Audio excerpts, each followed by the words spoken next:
to Dr. Kayla pray, and then a Q&A after that. So hopefully you've come armed with some questions. And she told me today, nothing is off the table. Okay? So make sure to think about what you want to ask. So I met Dr. Kayla Prey 2 years ago at, I think it's the largest children's pastors conference in America. And she was doing all the breakouts. That she had this whole track, and every breakout she spoke. And the topic that she spoke on is very relevant to our society and to our kids. And there was a point where somebody asked a question, and she spoke to them very directly and so intelligently. And I was like, "Oh, I like her." Since then, I've got to go back to that conference, and every year she's there. How many years have you spoke there? 9 years. She keeps getting asked back. She is a biblical counselor and specializes with families and kids and all kinds of different topics. And I've gotten to know her a bit over the last couple of years. And so we asked her to come. She's over on the other coast, Vero Beach? Vero. Okay. And so she's going to speak to us tonight. And so let's give her a welcome.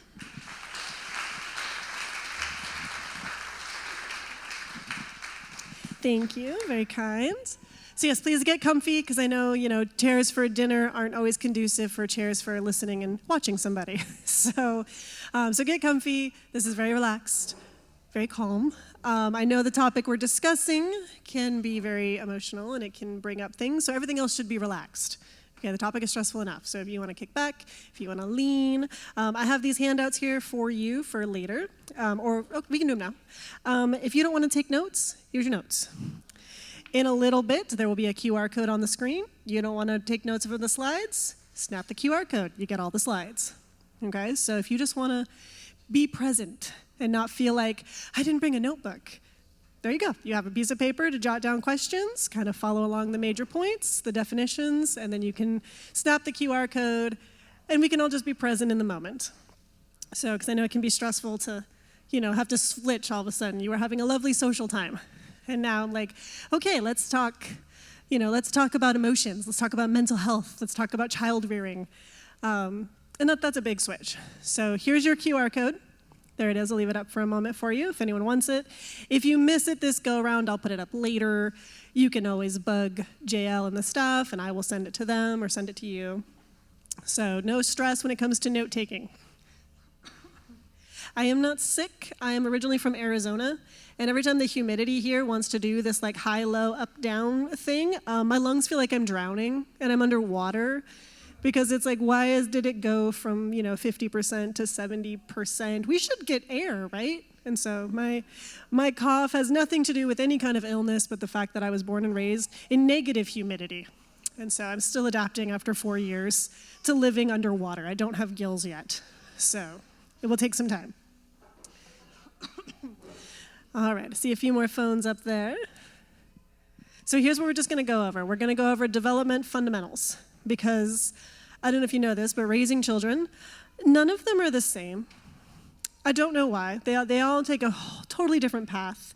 So we have to go through what is developmentally appropriate, which is clinical code words for kids be jerks sometimes. And there's no answer. And yes, that's normal. Annoying, inconvenient, worrying, out of left field, normal. And so we're just going to talk about what are the normal development fundamentals, what are the red flags, where are there some yellow flags that we start kind of zoning in on, going, I'm going to watch that, and then where is it a red flag? Okay, I think we need to have some conversations, get some outside resources, talk to a professional, send up some prayer, red flares, all the things. So we're going to do that. And then I want to give as much time as we can for a Q&A session. Because having spoken to parents over the last 10 years, I've had the privilege of doing this for over a decade, it's always when you have a counselor in the room, and it's like, okay, yes, the official formal thing is done, And then it kind of becomes like a Charlie Brown strip, and like I'm Lucy in the booth, and people just come up and they just have all the questions. Because there's a counselor in front of them. There's somebody who knows kids, and so they just fly at you. So I just include that as part of it now. So there'll be lots of time for questions and answers as we move on. So yes, my name is Dr. Kayla Prey. I did not change my name, okay? I married into the Prey family before I ever became a counselor. So I'm a licensed clinical pastoral counselor. Big fancy words mean I went to seminary. I am not a state licensed counselor. I am not a therapist. I'm not a mental health board certified person. I went to seminary, but rather than learning how to do a church, I focused entirely on counseling. Mental health, psychological, child development, marriage and family, all from a biblical base and from a psychological base. So that's what the degree means. I'm a pastor who can counsel you. So I currently go to Coastal Community Church over in Vero, so if you're just over on the East Coast wondering for where to be and how to be, Coastal's a great place. Breakaway Christian Counseling is mine. I've had the privilege of doing that for coming up on 12 years of being in private practice. And I did not set out to be a children's counselor. I did not set out to do anything with children. I did what most people starting a new business do. I just opened the doors and was like, well, I'll have lots of time to learn how to run a business, right? Nobody in 100 miles was working with kids. Secular, Christian, there was nothing. So literally within 2 weeks of, I am open for business, and I have this lovely new shiny master's degree that I still don't know what to do with, because it didn't teach you how to run a business. I was completely booked and had 40 hours of work each week, which for a counselor is over full-time. Most counselors, it's 20 to 30 hours a week is full-time. With kids, 20 hours a week. I was doing 40 hours a week because nobody was working with kids. And it's been that much of a race since. And so it was a trial by fire. We're gonna learn some stuff. So I'm terrible at the business side of it, okay? We'll just know that I never learned. It hasn't slowed down in 12 years. I never got better at the business side of it. Just the kids and family and counseling part. So, all right, so we're just gonna cover real quick some of the mental health challenges that we've seen spike really in the last 5 years. Because when you think back to your childhood, because that's our default. I'm raising a child, I'm gonna think back to my childhood. That's my most relatable default programming. How do I do this? This is what happened to me. This was my peers. This was my experiences. They don't translate anymore when it comes to a lot of this mental health stuff. A lot of these words weren't even around. Or if they were whispered in hallways and you just didn't see that kid again for a while. So our kids are facing completely different things, but then you add a global pandemic that completely changed the mental health scape in every way. And so we have rising cases of anxiety and depression, eating disorders, PTSD, complex PTSD, that can be chronic, long-term, no one set event has caused this. ER visits and hospitalizations for mental health issues in children ages 14 and under have doubled in the last 2 years. And suicide attempts aged 10 to 14 have tripled. This is no longer a teenage issue. These are attempts. They're not always successful, thankfully, but they attempt it a whole lot more than they ever did. And so when we look at these numbers, we go, where did this even come from? How are we supposed to answer this, what is now a crisis of mental care in pediatric? Pediatric mental health was not even a word 10 years ago. That wasn't a thing. And so now it was learning disabilities. And then they'd get to teenagers, and then we'd start talking about mental health. We now have pediatric mental health. So I used to give out a stress assessment like 9 years ago. And I'm just gonna, just from memory, give you some of the things, because I can't use the stress assessment anymore. Because if you got over 10 questions on the stress assessment, you were considered at chronic high-risk stress, and you needed immediate medical intervention. You needed to change something in your life, you needed help, you needed resources. Everything on that list was death of a loved one, moved or changed jobs, changed schools, marriage or divorce, added or lost a new family member. And they just go through where basically, thanks to COVID-19, all of us answer to almost every single yes to all 10 of those questions. So as adults collectively, living in high stress, living in grief, living at this fast-paced world, and then here come the kids. So when you and I were children, our parents, as much as they may not have had it all together, had a lot more mental space and emotional space than what we have for our children. And that's nobody's fault. That's not something that can be fixed. But that is the reality of why these things have skyrocketed, because there's not enough emotional space for the children to be developmentally inconvenient without causing family stress at the same time. And so when you go, why did all these things pop up? That would be why. Just take a look at yourself and go, when was the last time you just kind of started crying in the car because of overwhelm? But you know that's what it is, so I can breathe because I'm an adult. But a 12-year-old girl doesn't know that's what it is. She doesn't know she's overwhelmed. She just knows she would like to not exist at this moment in time. And it goes there. So as we cover why this is a big deal, these are the challenges. Not every kid is there. But this is where, being in mental health, these are the kids I see. This is the red flag cases. This is the worst case scenario. Most people don't get there. Most families don't get there. But understanding we are all a little tapped out emotionally and mentally. And so the kids are going to be with less space to be kids. Being a kid is hard. Growing up is hard. So you know in the Matrix where there's the red pill, blue pill situation? Okay, yeah. No one would choose to develop and grow the way that we do. No one's taking that pill. If it's Joyce, no thank you. We're not taking the path.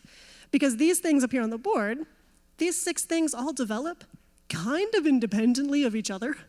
They're just loosely holding hands. And one can race ahead, and one can fall behind. And one can be influenced, and one is just stubborn in the corner, not wanting to go anywhere, and can't be motivated and can't be influenced. And this is all happening to an unwilling participant who can't articulate any of that. It's just all in their little head and little body.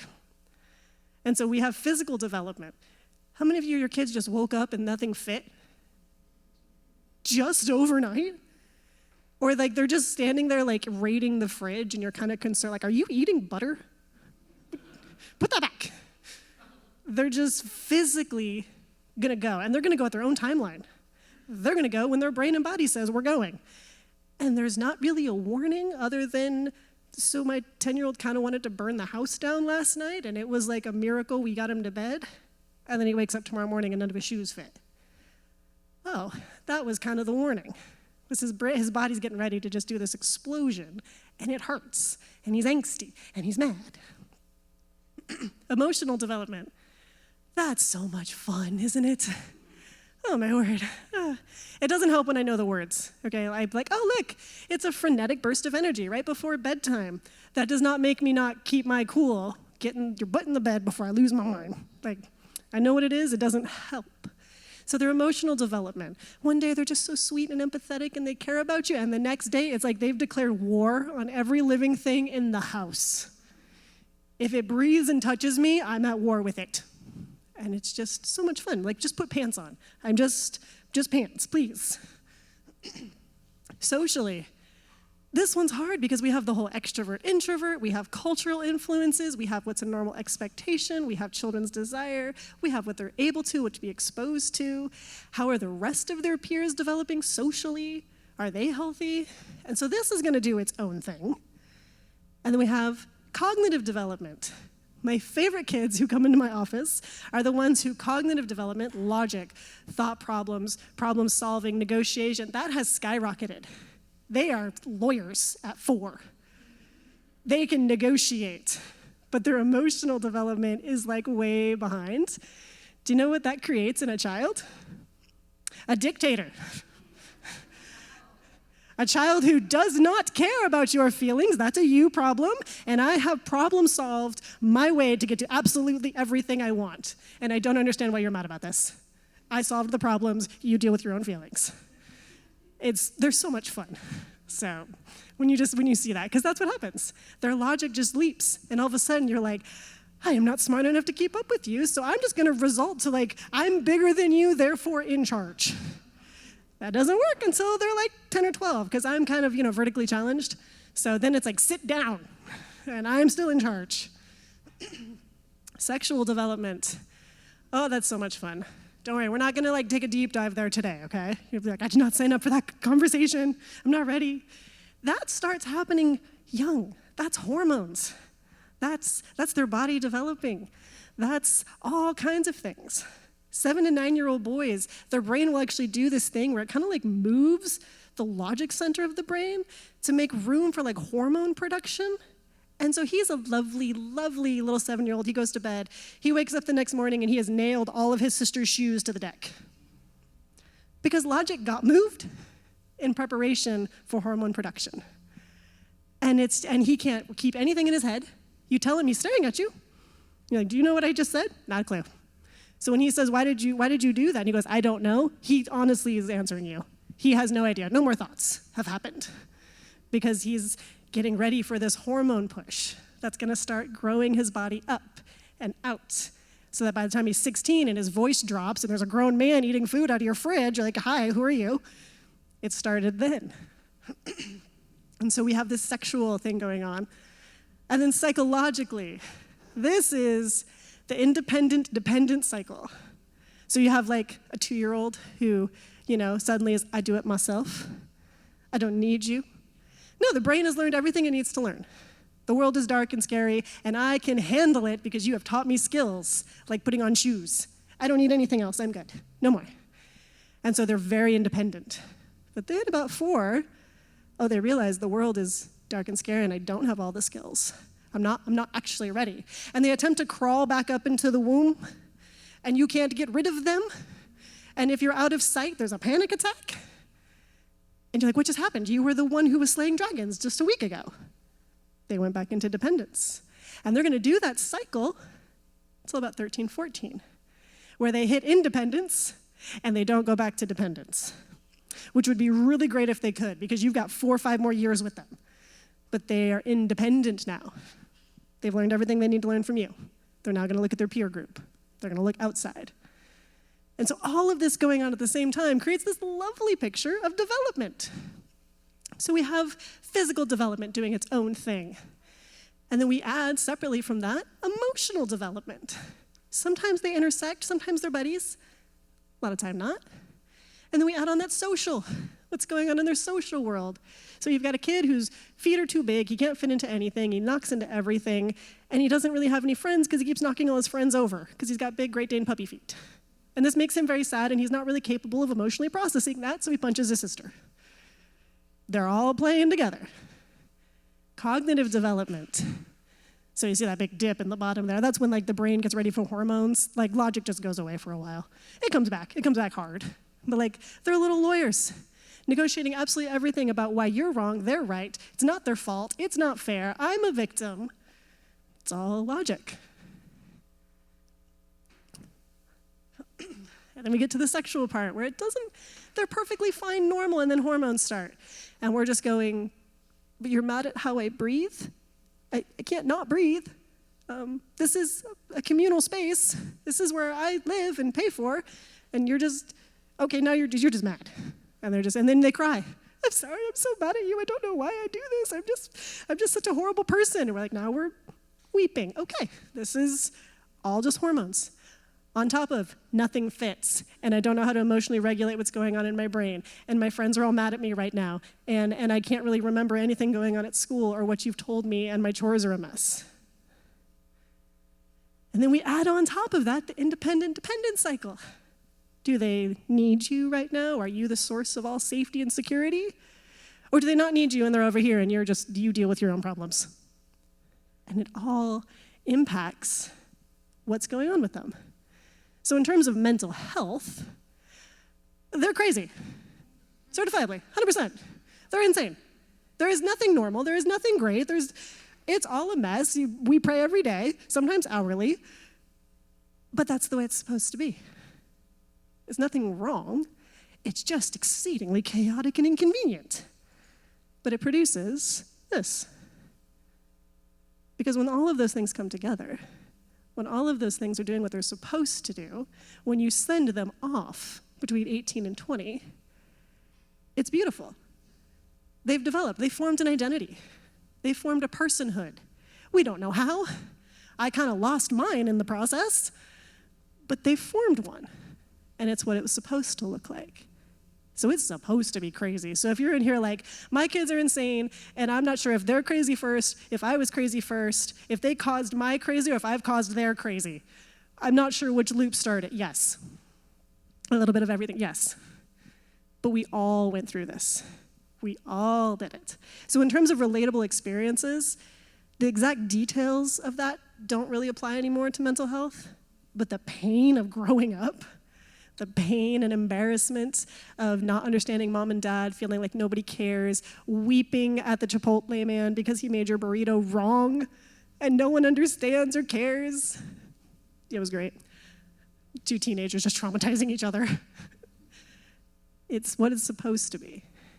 It's hard, it's messy, and God is the one in the center of it, orchestrating this whirlwind, but it creates a beautiful picture when it's done the right way. So in the midst of all the crazy, what's normal? What are normal issues? So we kind of covered developmentally appropriate, aka kids be jerks. We hope he'll grow out of it. We hope this doesn't stay. Who had a biter? Anyone have a kid who was a biter? Yeah, don't be embarrassed. There's biters. I get them in my office all the time. I had a kid bite me and draw blood. Like, she wasn't a biter, she was a cannibal. Like, it was, and so that's a developmentally semi-appropriate phase where it's like, okay, yeah, this is normal, and we kind of curb the behavior. Nothing's wrong with her. She's not going to grow up to be a murderer. She doesn't have bloodlust. She's just learned to express her emotions in this way. And so we just hope that the brain moves on from that coping skill, and there's some things we can do to help. So that's developmentally appropriate, where is it annoying? 100%. Messy? Yes. Inconvenient, awful, not what you want? Yes. But is it normal? Is this something we see a lot? Is this something the brain can let go of? We're not trapped in a coping loop where this is now the only coping skill I have. It's just something they do occasionally. And we can get them off of it, redirecting that need in something else. Because remember, they are unwilling participants. God did not stand before them as newborns and say, now how would you like to develop? Would you like to develop in this nice linear stair-stepped way that is predictable and has good outcomes? Or would you like to develop in this whirlwind chaos where nobody but me knows where it's going to land? They didn't pick. They're completely crazy in their own head. They just can't articulate it to you. They're not happy with this either. And so our job is when it's developmentally appropriate, but it's inconvenient and it's a problem, we help them get not stuck in a loop. Okay, your brain clearly wants something. For the biter, they're feeling intense emotions. I need something to stop. I need you to either stop, I need the noise to stop. There's usually some huge overwhelm, and they react in this punching, kicking, biting, tackling, throwing things kind of way. It's a snarling dog. Developmentally appropriate. We meet the need for that. Okay, there's other ways to get people to stop besides drawing blood. And then their brain moves off because it learned another way to meet the need. Identity cycles. This kind of goes more into our tweens, where, they're perfectly fine and then they're trying on every identity like masks, trying to figure out who they are. So they have to try it on first. Do I like how it fits? And you're like, no, you don't like how that fits. Take it off right now. You don't like the fit of that one. And they're like, I don't know, maybe I do. You're like, it's scratchy, it's awful, get it off. They've got to figure it out. They're trying on these identities. So you can have what's called low commitment. They're not committed to anything. One day they're Spider-Man. One day it's Elsa. The next day it's a bicycle. The next day it's a lion tamer. And they're just going to go through each day a cycle. There's no commitment to any of it. And so you can't predict it. And you're like, look, I got you your favorite pajamas. I'm so over those. I don't need those anymore. You don't know anything about me, Mom. Pink was last week. I can't keep up, kid. I don't know where I put my car keys, okay? I can't keep up with which color is in right now. And so they're in this low commitment, and it's frustrating. You can also get a high commitment, also called obsession. How many of you had a little boy who wanted to be T-Rex, right? Or the Hulk, or or you have a little girl who's no, I must be Elsa every day. Don't even call me by my name. My name is Elsa. We're an obsession. For a teenager, that may look like they found an identity online. So I'm an e-girl, which is outdated already. I know, I'm sorry. I'm a huge sports fan. I'm a Disney adult. I'm whatever title, and they're just obsessed with it. Everything becomes about that. So we're going to change my wardrobe, change my backpack, change everything about me for this new obsession, high commitment. And then they give it up, and they just flip. So we can have these identity cycles, which can create a shame cycle.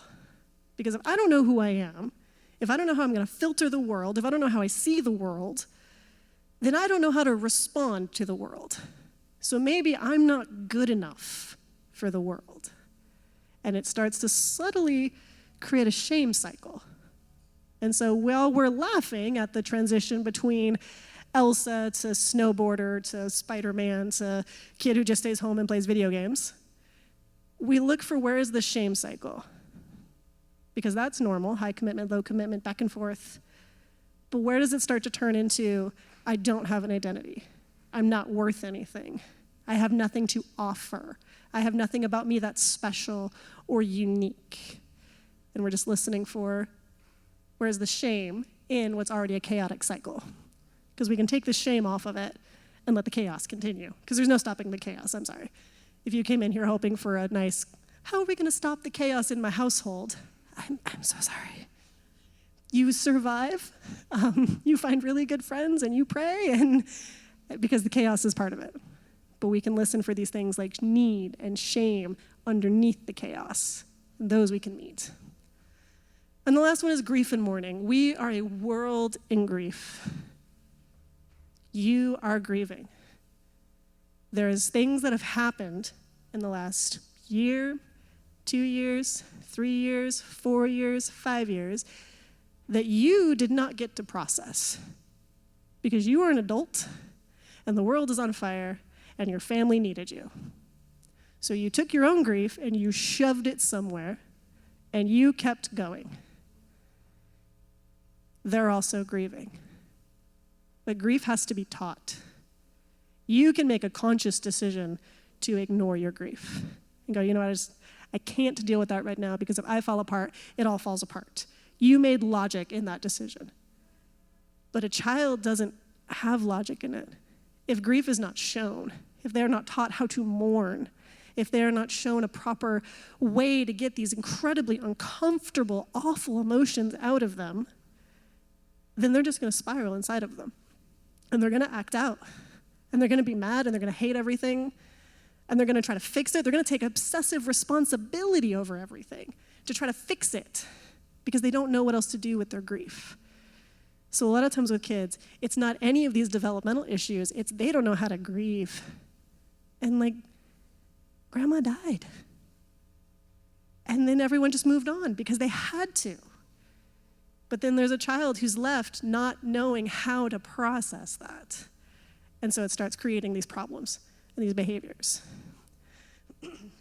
So these are the 3 areas I immediately zone in on when I get that behavior. Because everyone, parents, focus on the behavior, the one specific thing they're doing, because that's what you see. I'm going to focus on these 3 bigger things. Is this an identity cycle? Is this developmentally appropriate? And then we just need help moving off? Or is there grief and mourning trapped inside because something happened and they just need some good grief work? The family needs to do some good grief work, get some closure about whatever happened. So with that, we're going to look at some yellow flags. This is caution, right? Yellow means pay attention, slow down, watch it. Yellow does not mean you get in their face and go, so what's wrong with you? You're doing these behaviors, what's going on? Okay, he doesn't know why he nailed shoes to the fence. You're going to ask him why he's acting out? I don't know. A 14-year-old has no idea that they're even in independence, and that's why they look at you with such disdain, that their brain is saying, you don't need that anymore. You've outgrown that. And then you're going to go, I just don't understand why you treat me this way. They don't either. So yellow flags isn't, I'm going to approach my child to have a conversation about this. Yellow flags is me, my partner, and the support group of adults or caregivers around me are kind of watching this behavior. We want to see if the brain naturally lets it go. We move on. We helped it redirect. Or are we stuck in something? Are we stuck in a need that's not being met? Have we created a loop that we now need to intervene on this loop? Or is this just a rise and fall of natural development, but we're watching it, not necessarily talking to the child about it yet, because we just want to see. So yellow flags, I'm sorry, I'm blind, I have to turn around. There we go. Chronic behavior changes that prevent functionality. So again, their behaviors. It's a Tuesday, so he's going to be crazy. That's just the way it is. Is their sleep off? Is their appetite off? Are their relationships off? Are they off? Cool. That's normal within about a 6-week period. They're just going to rise and fall, depending on how old they are. Younger kids move on faster. Older kids, it slows down a little bit more. So chronic is beyond that 6-week period. We're looking into maybe 3 months of this has been going on. This is chronic. This is something they're constantly doing, or it's frequently popping up. It hasn't left. And it's preventing functionality. It's not something that you find inconvenient. It's not something that isn't, it's not morally wrong. If he wants to wear his shoes backwards and try every morning to put his shoes on backwards till he admits physics are not going to do that, and he's been trying to do that for 3 months, I'm sorry, his logic is just skyrocketed and he's pretty sure he can boss God and make God turn his feet around. Like that's normally where we're at, where he's just gonna brute force his way through things. So it's not necessarily preventing functionality unless he refuses to wear shoes at all. And so we're looking at chronic and function. Can they survive? Can they do daily life? Has this been going on for more than 6 weeks? I'm gonna turn around, sorry. A significant decline in academics, interests, and relationships. It's normal for them to hot potato things. You can have a girl who is completely obsessed with My Little Pony, and she drops it like hotcakes and moves on. Okay, that's not necessarily a decline in her interest if she picked up something else. So that obsession about My Little Pony shifted over to Spider-Man or Minecraft or sports. But a decline in, I don't want My Little Pony, I don't want anything, I don't want to talk to my friends, I don't want to do anything. So we didn't switch to anything, we've just declined.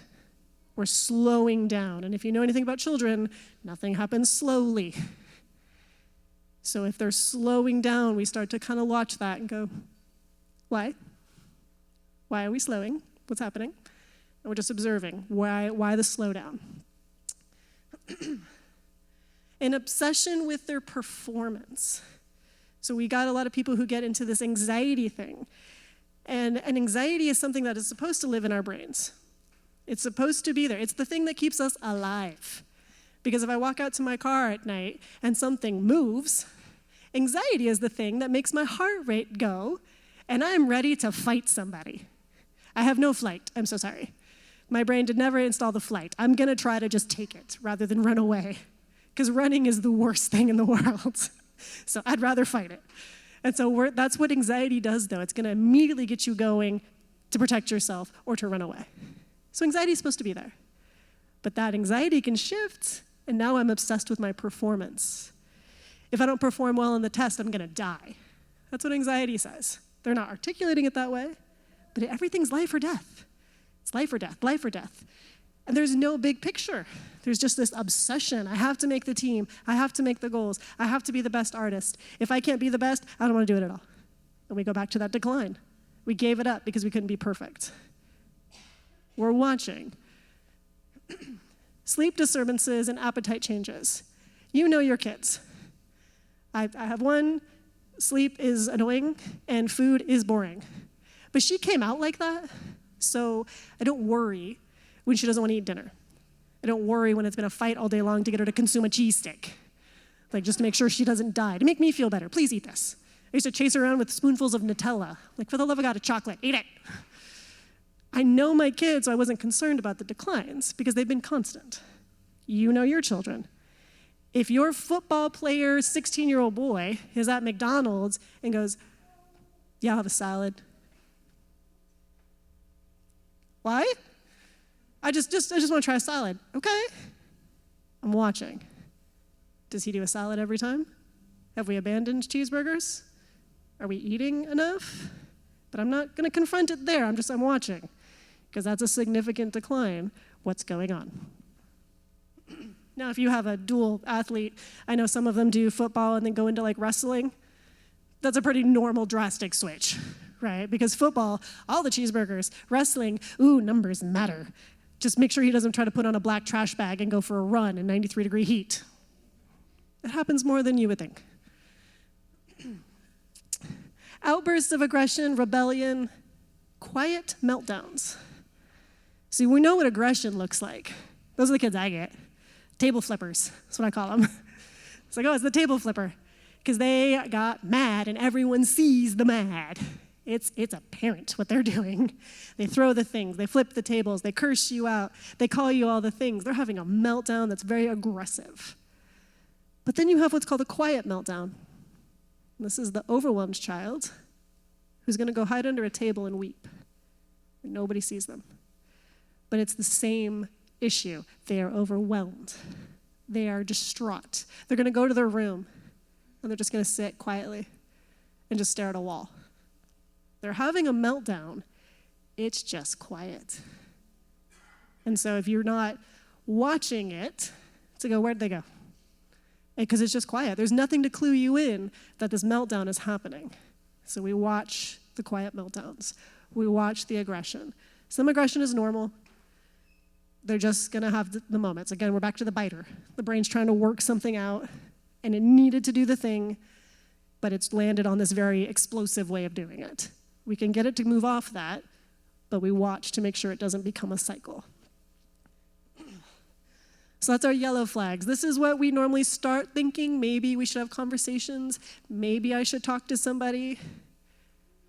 Here's my red flags. This is we're talking to somebody. We're getting professional help. We're calling the pastor. We're bringing in somebody who knows more than me. My favorite is we're just bringing in somebody who's not your parent, because especially if they're 14 or so, again, they're in independence. They don't want to talk to you. They've learned everything they need to learn from you. You just lecture. You just don't understand. I'm going to say the exact same things you said, and it will be world-changing. Because I'm not on that independent cycle. I am the outside world where they're looking for wisdom. And so sometimes we just need to call somebody else in who can say things that does not look like mom or dad. We just need to hear things in a different voice. And the heavens have opened. I feel so much better. She's so full of wisdom. Not like you. You're like, I literally sent her the text of what I've been saying. I'm just reading it verbatim. So anytime there is self-harm is not just cutting. Self-harm is excessive exercise. Self-harm is keeping themselves awake, refusing to sleep. Self-harm is deliberately carrying incredibly heavy loads. Not all self-harm leaves marks. And so this is any kind of self-harm where they are deliberately doing things to hurt, punish their body because it gives some kind of emotional release. They feel like they either have to do it, they don't deserve anything beyond it, or once they have experienced the pain, then they can endure the pain of life. Self-harm at its core is about control. They're trying to take control of pain in a way that they feel they can. And so we get to the heart of the control issue, moving them off self-harm, but because of its dangerous nature, this is not one we just watch from afar. This is one that we introduce some helps on. We get a program going, we talk to somebody, we do something because it can be dangerous. Anytime there's a threat of suicide or threat of harming anyone else, we take it serious. I'm not mad at you. I'm not using it as a punishment. I'm not saying, well, now because you told me that, you don't get to have your door and I have to call the police. No, I'm not punishing you, but because you've told me this, I'm going to take it incredibly serious because I love you, and I would be devastated if something happened to you. So even if tomorrow morning you wake up and you're like, I was just emotional and that was completely overblown, okay, but we're still going to treat it serious because something in your brain thought it was okay to say that. So we're just going to make sure everything's okay because I love you, not because you're in trouble. And so we treat it very serious by bringing in a professional. Sexually acting out beyond normal instincts. This doesn't mean you caught your son and his girlfriend sneaking into your house. We parent and consequence that. But that's not necessarily a call the counselor, call the pastor, our child is acting out. Sexually acting out is getting involved in some kind of porn addiction, hiding their behaviors, having a lot of intense shame about any kind of sexual thoughts or feelings, being either terrified to date or obsessed with dating to the point that we've prevented functionality. So there's something either going on. Maybe it's a hormonal imbalance. I have worked with young men who at 13 had the same amount of testosterone in their brains as full-grown men. It's a lot to take all that at once. There's no space for anything else in his head. There was medical intervention required because he's starting to sexually act out because the only thing in his brain screaming is testosterone. He essentially just became an African bull elephant. Nothing else mattered. Food, sleeping, nothing but satisfying this urge and this need. So anytime we start seeing this acting out that's not relatable, that's not teenagers, and we kind of get to that developmentally appropriate, it's awful and we guide it, we bring in a professional because maybe it's something that can be fixed. Maybe it's something that he has no control over or that she is suffering needlessly with. It's not a willpower issue, something else is going on. And so we start bringing in professionals. Chronic lying or obsessive responsibility. Again, not occasional lying. This isn't lying to gain. This isn't that logical cognitive negotiator, right? It was like, oh, I'm just feeding you the truth a little bit at a time. No, he is chronically lying about things that do not matter. What color are your shoes? Blue. They're white. Why are we lying about what color your shoes are when I can see the shoes? So we're chronically lying. Or there's obsessive responsibility. Something drops in the house, they're nowhere near it. I'm sorry. That's not on you. And emotions and upsetness about things that are nowhere near their responsibility. They're getting obsessive about, I have control over everything happening and I'm so sorry, it's all my fault. So then we bring in some professionals here. Bodily function control. This is anything from being incontinent, wetting their pants, even just such as like wet dreams, premature ejaculation for teenage boys, not being able to control or know when they're having a period. Timing the period, they have no idea, and it just comes, or there's no interest in dealing with period or hygiene products. We start looking at what's going on, because a lot of times the brain can be so overwhelmed and so active, they're missing signals. And so you can have a child who's consistently wetting themselves in class, and it's not a willpower thing. His brain does not get the signal that he needs to be because he's so high anxiety. You're not going to get that as a parent, or usually as a teacher, because you've got 1,000 other things going on. You just know that Johnny has peed his pants again, and he needs to stop this. If it's consistently happening, we bring in a professional. This is a red flag, because there could be something else going on in his brain, in his body, that isn't anybody's fault. But you're not going to know that if we didn't reach out to a professional. All right, last few things, and then we will do questions. Supporting you and you supporting your children. Because this isn't all on you. This isn't like, okay, now go forth and do it perfectly.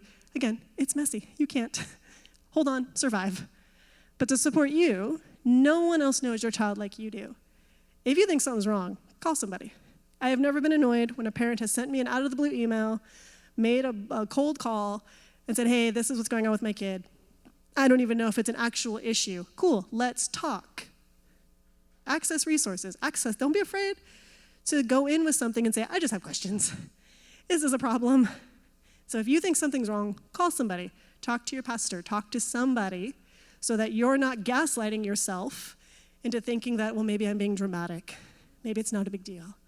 Or maybe it's a huge deal and I'm overblowing it. Like, just talk to somebody so you can get out of your own head. Just get someone else to go, you know what, yes, that's normal. Kids bite. They do wet themselves. Sometimes it's severe ADD or ADHD going on. Has he been checked? Have you done a hormone panel? Like, just talking to a professional can sometimes help you just go, okay, so I am crazy because I have crazy children, but it's all, I was right in what I was thinking. And we move forward. Mental health is not a problem or task to fix. They're going through development. It's all a mess. And so we as parents can't approach it as this, okay, so are you better? Is it fixed now? Are you going to be normal again? Well, I mean, yeah, they're crazy. So remember, crazy is normal, normal is crazy. So it's not a fix-it task. It's let's get the brain unstuck. Let's ensure that we continue developing in your version of a tornado, not a tornado that's attacking the same 5 square meters. And we're just stuck. Let's free the tornado to send it. It's something that we have to go through with them because they're going to have their brain and body for the rest of their lives. And so we can't approach it as it's a fix-it. You've done nothing wrong. It's not your fault that your child is having mental health struggles. Don't sit there and beat yourselves up and take over the responsibility. You didn't know their brain was going to do the loop-de-loop triple axle thing. They didn't either. It's just what happened. And so we deal with it, we move in, we provide guidance, and we just let the brain do what it needs to do without anyone being at fault for a task or something that needed fixed. Find support for you. You need to find people you can honestly talk about. So when you drop your kids off somewhere and they go, hey, how are you? How's the family? You go, awful. I thought about murder 5 times this morning. I was seriously contemplating it. And they can go, yeah, get it. Yeah, relatable. Where you just go, I wanted to create core memories in my child that would all be negative. And she would tell some other counselor about them 30 years from now. Like I was getting ready to be a main character in a memory she has. Like, yeah, that's parenting. It's not easy.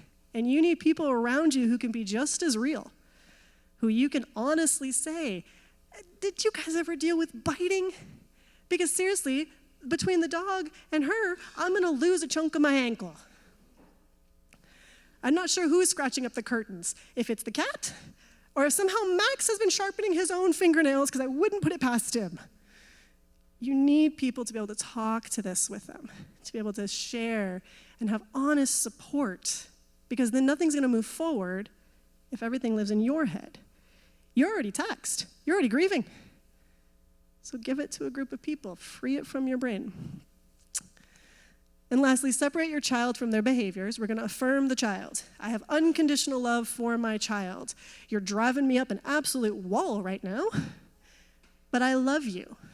Everything about you. If this behavior never changed, my love for you would never change. I love you. We separate out the behaviors from your love, and we make sure we verbally and emotionally affirm that as often as we can.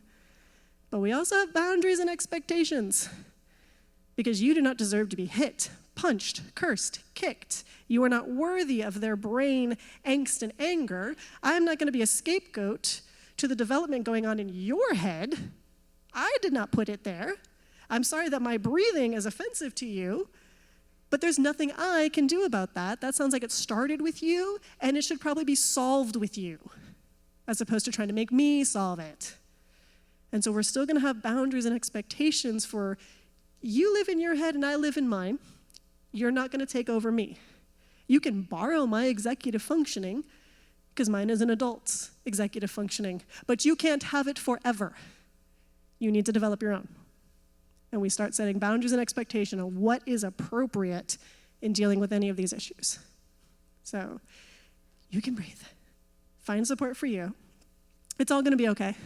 Like normally we look back and we laugh and we tell stories about the ankle biters and seriously, the shoe nailer kid and the ankle biter. Every story I've told you tonight is real. I've just changed the names to protect the children, but they are all real. They legitimately happen, and there's so many more for books that I can never write because these kids will outlive me. So, but there's so many. So you're not alone if you're just like, my brain hurts. You're not alone. All right, so here's some resources. You have the slides.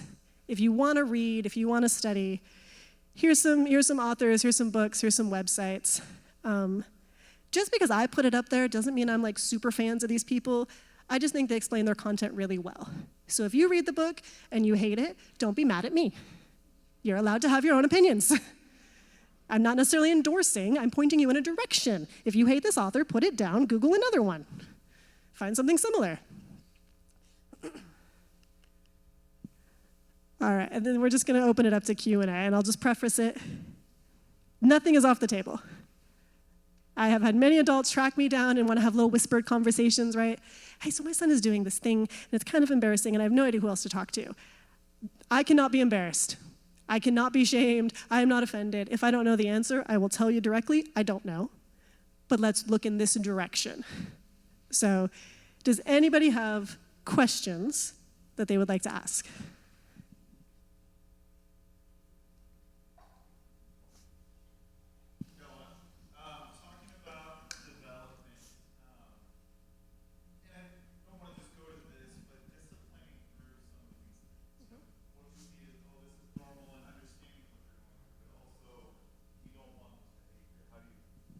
Thank you. How do you deal with that? Okay, so his question was, how do we discipline through some of the developmentally appropriate behaviors? Because yes, kids be jerks. That's what that means. So discipline looks a lot like we're going to affirm, okay, you nailed all the shoes to the deck. I'm not, okay. First we're going to ask the dumb question that why? Because I'm flabbergasted. I don't know. Okay. What do you think needs to happen right now? And we're going to try to parent the child through that. I'm okay to express anger. I am mad that you nailed your sister's shoes to the deck. When your sister wakes up, she's liable to punch you, and I may not stop her, because that is a consequence of you taking someone else's property and destroying it. It creates anger in other people. So I know you probably weren't thinking through that, but now what you're going to do is you're going to remove all of your sister's shoes. You've given yourself a DIY. You're going to remove the shoes. You owe your sister money, and you owe me time because you've destroyed my deck. And so we keep it off the child. We're not saying his name. We're not saying you. We're not saying because of you.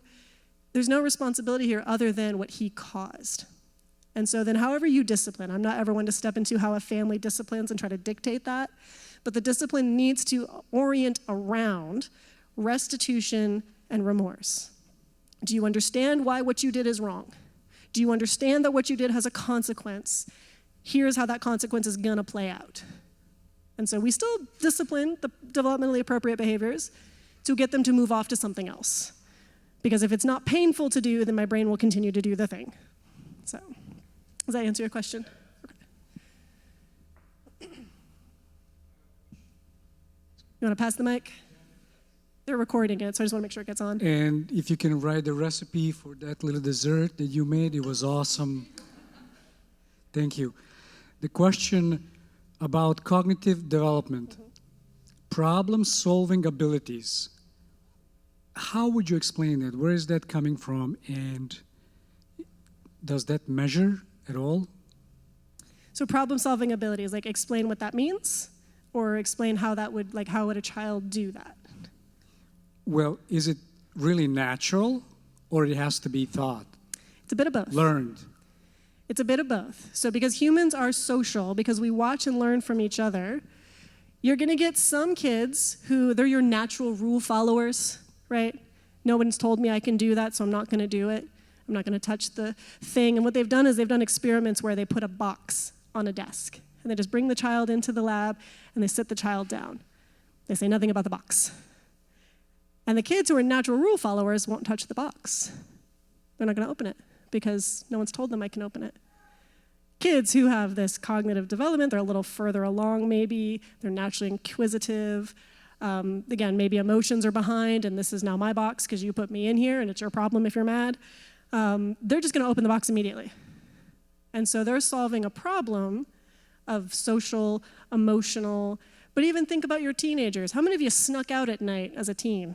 You can be honest, parents aren't here. There it is. That's a lot of problem solving because it depends on what you want at the end.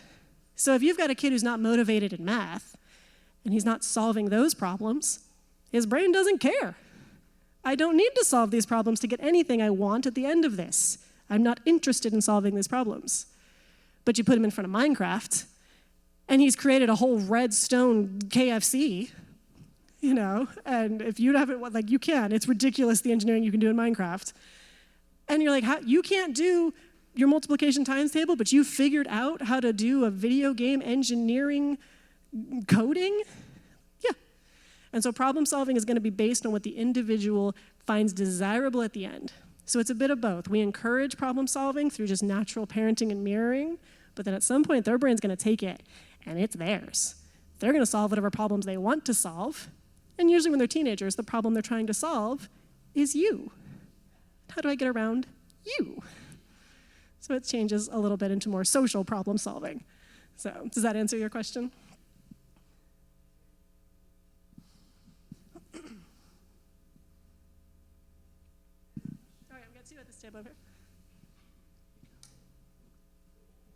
Okay, so I have a daughter with a neuropsychiatric. Do you know PANS and PANDAS? I'm familiar with it, but not in intense detail. Okay. Yes. So I have a 6-year-old who has PANS.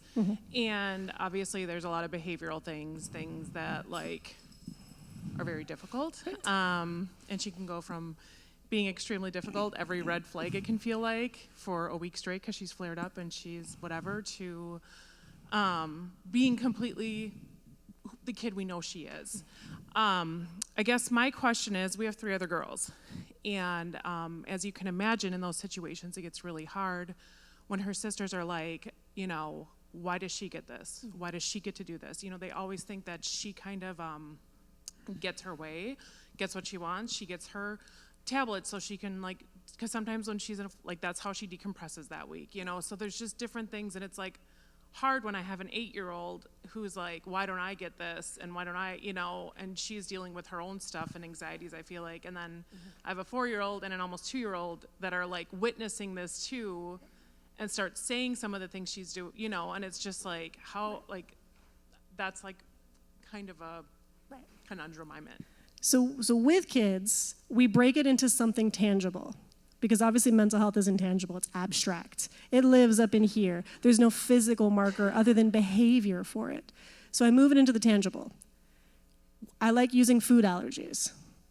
So somebody who is intolerant to gluten, if they eat wheat, they could die, or they get all the way to just a migraine. Kind of, you know, we have this spectrum. And so we explain to children, like, you can eat this. You can eat anything you want. You don't have to worry ever if there's gluten in this. You can eat cake, crackers. You never have to check the label. But she has to check the label. And if she eats the wrong thing, it's going to hurt her. And so then we bring that into behavior. She's intolerant right now to certain behaviors. Her brain reacts to them the same way her stomach would react to wheat if she was allergic. And so I'm not giving her permissive. I'm giving her what she needs, because her brain is intolerant to these behaviors. Your brain is not. Your brain can process this and function, and the fact that you're asking me these questions shows that you're not intolerant to these things, because you're seeing it. She doesn't see it, because her brain is intolerant to this. And so I'm giving her what she needs to function and be nurtured and thrive in the same way I give you what you need. It's just she's allergic to certain things. And so we bring it into a tangible way to help them understand. Does that help?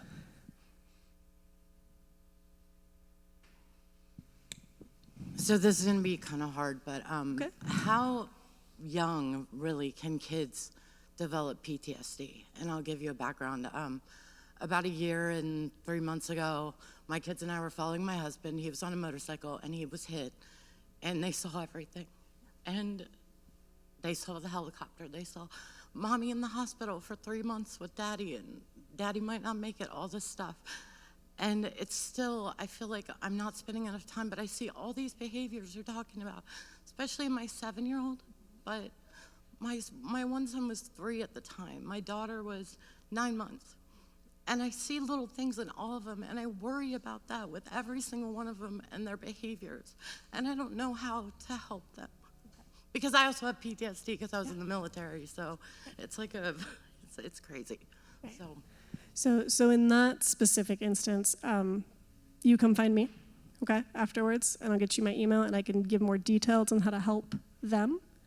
But the original question of how young to develop PTSD, so tragically, medically, we did not believe that newborn babies felt pain as soon as the 70s and early 80s. So newborn babies that needed medical procedures on them, invasive surgeries and things, were done without anesthesia. And so then when you see a crop of a lot of addiction behavior and a lot of rebellion and all those things spiking in the late 90s, or late 80s, early 90s, they did a study where a lot of those cases were traced back to medical procedures being done when they were infants.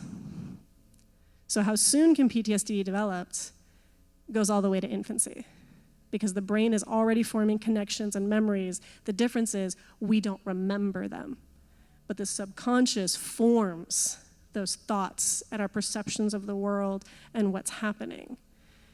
And so the good thing is PTSD we can change the neural pathway. We can get the brain to make some new associations, because a lot of what it is maladaptive behaviors.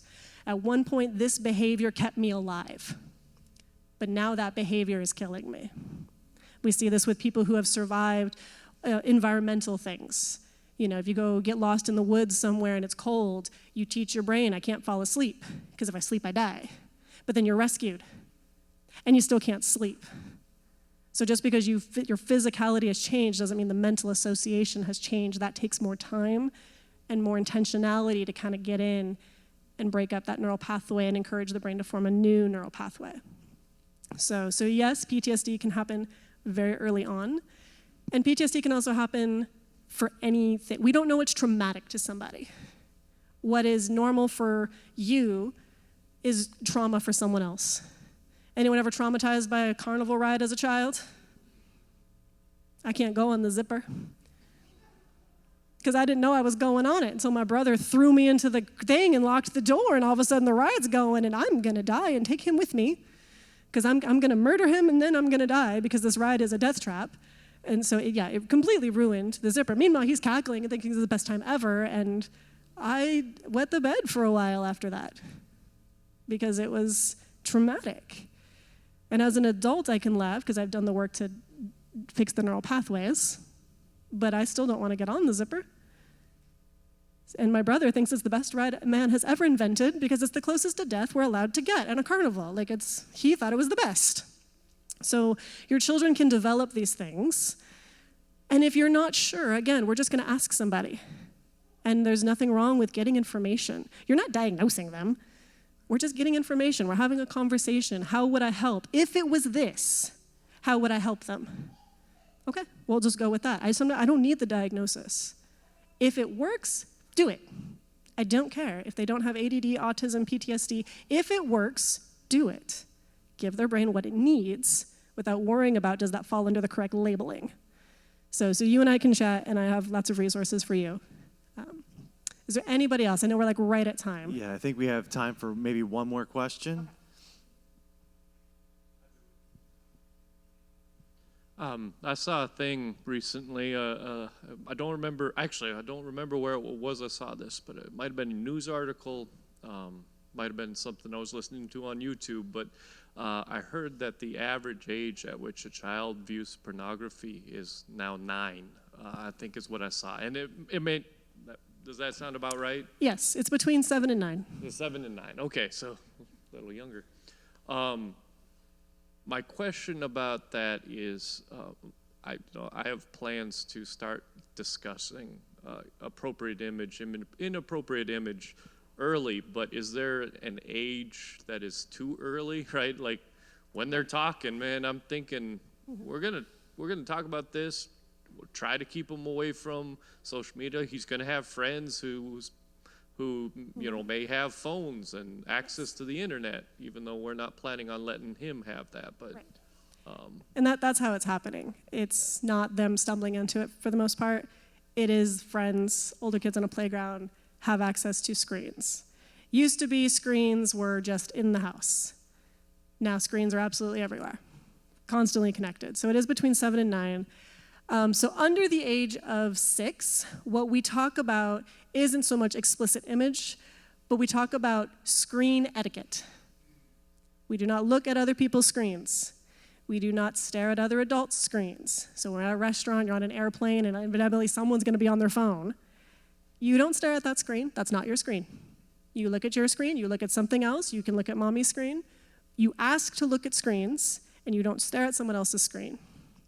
If someone I don't know approaches you with a screen, you inform them that you are not allowed to look at that screen until you've spoken to me. And we start setting precedences for screen etiquette. They don't need to know why, other than just basic politeness, because it's not your screen. I don't know what's on that screen. So therefore, we're not going to look at that screen. So we don't have to get explicit teaching the behavior. I'm also a big fan of we don't keep secrets. We keep surprises. And so when a kid, my child or any other child I've worked with wants to tell me, I have a secret for you, I was like, you have a whisper for me? And we start using the words whisper. Because any kid who's coming up on the playground with, hey, I want to show you something, but you got to keep it a secret. I don't keep secrets. I keep surprises. And so we're getting that into their minds really from the age of early up until 6, 7. At around 7, when they have more of a concept of kind of good, evil, bad guys, good guys, then we start talking about not everything on the internet's good. Not everything on a screen is for you. Not everything someone wants to show you is to make you laugh. And so then we start talking about a little bit more explicit, building on that screen etiquette. So there's a couple great books, too. One, I think, is called Good Pictures, Bad Pictures. I don't know the author, I'm sorry. But it's for preschoolers to look at, some pictures make us feel good, some pictures make us feel bad. I don't need to look at pictures that make me feel bad. So. Well, thank you very much. Can you please give it up for Dr. Kayla?